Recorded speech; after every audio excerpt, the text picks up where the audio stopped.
Well, the governor's race in Virginia wasn't the only bad news President Biden came home to after attending the UN climate confab in Scotland. This morning, House Speaker Nancy Pelosi announced in a Dear Colleague letter she was asking the House Ways and Means Committee for its legislation for paid family medical leave to be included in this morning's hearings on the Build Back Better Act. Now, this will almost certainly increase the size of the bill that the American people will have to pay. That, you have to ask, is that a deal killer when it comes to some of the moderate senators who have said, look, we're not going bigger than the 1.75? She closed the letter with these words, quote, "Today is another momentous day in our historic effort to make the future better for the American people, for the children, to build back better with women, to save the planet," end quote. A momentous day it is, but not for the reason she has in mind. Joining me now with the latest on this ever-growing giant social spending bill is the ranking member of the House Ways and Means Committee, Congressman Kevin Brady. He represents the 8th Congressional District of Texas. Congressman, welcome back to the program. Good to see you, Tony. Thanks for having me. All right, Congressman, give us the latest. Where does this thing stand? Yeah, so we just got a new 2,070-page bill here a few moments ago, and they're already rushing it to the Rules Committee to set the rules for House floor debate. The bill is getting bigger. It is, and this is hard to believe because after all these tax hikes, including on small businesses, and tax hikes that will drive American jobs overseas, they already had $550 billion of green pork, but they managed to sneak in more tax pork in this bill for the wealthy 1%. They get a huge windfall in the state and local deduction, new tax breaks for trial lawyers, labor unions, recording artists, and more. And so this bill just keeps getting bigger, all with special interest giveaways. So do we have a final price tag on this yet? Yeah, so the short answer is no, we don't. And we probably won't see that for a while. The big question is, will the House even have a price tag when Democrats vote on it on the House floor? My guess is probably not. Well, you got to vote. They haven't read it. They don't know what's in it. You got to vote for it first, then find out how much it costs. Yeah, apparently so. But what we do know that it is, well, you would think with President Biden, last week he got the worst economic news of his presidency, where last quarter, essentially, our economy didn't grow. He's almost 1 million jobs short of his promises, and Americans basically are questioning his competence to lead this economy. And now you would think he wouldn't make the economy worse, but that's what he's doing with this tax and spending bill, including, we think, driving as many as 2 million Americans out of the workforce at a time our small businesses and manufacturers are already struggling. And at the end of the day, too, I think our families, your viewers, are going to continue to see inflation rise and last a lot longer thanks to Democrats. Well, let me talk about a few of those issues. I want to go to a statement from White House Press Secretary Jen Psaki, who was asked about Senator Manchin's plan or support for the plan. And she went on to say the plan, and I'm quoting from the White House website, this was her statement, the plan the House is finalizing meets those tests. It is fully paid for, will reduce the deficit, and bring down costs for health care, child care, elder care, and housing. Experts agree. 17 Nobel Prize-winning economists have said it will reduce inflation. As a result, we remain confident the plan will gain Senator Manchin's support, end quote. How does spending more money, of this size, bring down inflation and the deficit? Yeah, it can't unless it wrecks the economy so completely that there aren't inflationary pressures. But in truth, the recipe for higher inflation is when you spend more and more trillions out of Washington, send it in the economy with fewer and fewer workers to staff and man our production lines. It is a recipe for that. This is not fully paid for. It's got more budget gimmicks than you can imagine. It will not reduce inflation. It will not reduce the deficit in any way.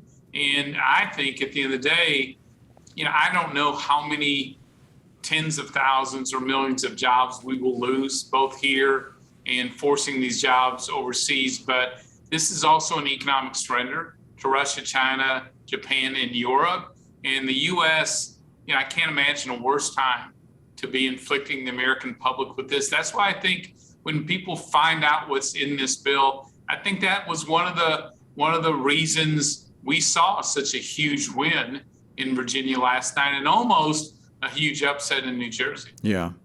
People have grown accustomed to politics. If the Republicans propose something, the Democrats say it's bad. If vice versa, we've become very polarized. And so we sometimes just kind of don't really listen or look at what is being done. But I have to say this, Kevin. I just think they're being dishonest about what they're telling the American people. And this is beyond politics. This is just an issue of honesty and deception, and they're deceiving. I want to play a clip from the president yesterday. This was during his press conference at the climate confab. He was asked about the reasons that prices are up. Play clip number 8, please. A significant reason why prices are up is because of COVID affecting the supply chain. I mean, I know I'm not trying to be instructive. I know you know this. Number one. Number two, if you take a look at, gas prices and you take a look at oil prices, that is a consequence of, thus far, the refusal of Russia or the OPEC nations to pump more oil. We were energy independent until this administration. Yes, well, President Biden spent 8 years in the White House blaming George Bush for everything, so that's his default to do it. But the truth of the matter is this president has made us less energy independent. Our American-made energy can rise to this occasion immediately, but he's begging OPEC and our foreign competitors to send us energy. Makes no sense whatsoever. And it's his policies that have driven and kept so many Americans out of the workforce. And in this new bill, they are going to, in the new child tax credit, which Republicans created to help families afford the cost of kids, and also as part of our welfare reform to connect to especially single moms to good paying jobs. Well, they take away any requirement for earnings or work. It becomes another welfare system. So that alone will drive about 1.5 million Americans out of the workforce, we fear, permanently. And the Obamacare subsidies are so lavish, you'll get better health care, at least more affordable health care, without going to work than you would returning. So he continues to blame everyone, but the public is figuring out these are his policy, he owns them, and that's why they are holding him accountable already at the polls. So finally, Kevin, just to put all this together, all right, we have these supply chain issues. People not in the workforce, up to this point, they've been paid to stay home. Now there's more incentives in this reconciliation bill to do the same.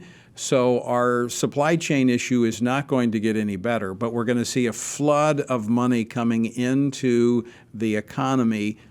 Inflation is going to continue to rise. Cost of goods are going to continue to rise.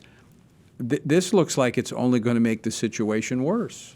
Yeah, I have no doubt, Tony, it will. The president, the only phrase I can think of, the president is bungling the economy. This should have been, 2021 should have been the strongest economic years in maybe in our lifetimes. It is just the opposite of that. We're barely above zero in growth. He's missed the mark on the 3 quarters of his, each of the 3 quarters. He's 0 for 3 in meeting the economic projections. Now it's so dumbed down.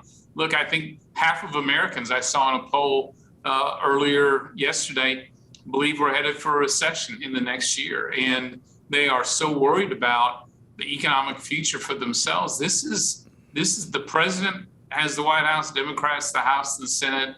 They really have no one to blame but themselves. Final question for you very quickly. will the infighting among Democrats keep this reconciliation bill from going forward? Is there the possibility that this will not be passed into law? It could, and I still hold out hope for that, especially because of last night's elections where everyone now knows the American public is rejecting all of this. So we will need, Democrats in moderate districts to step forward and say no. We are counting on Senator Manchin to make significant changes, including restoring the Hyde Amendment to this spending to protect the innocent unborn, to get rid of this big SALT giveaway to the wealthy while the middle class get nothing. And so we are, as conservatives, continuing to fight this fight and pull the curtain back on all this, because what we know is the more the public sees and understands what's in here, boy, the less they believe it helps them. Yeah, I think you're absolutely right. Kevin Brady, always great to talk with you. Thanks so much for joining us today.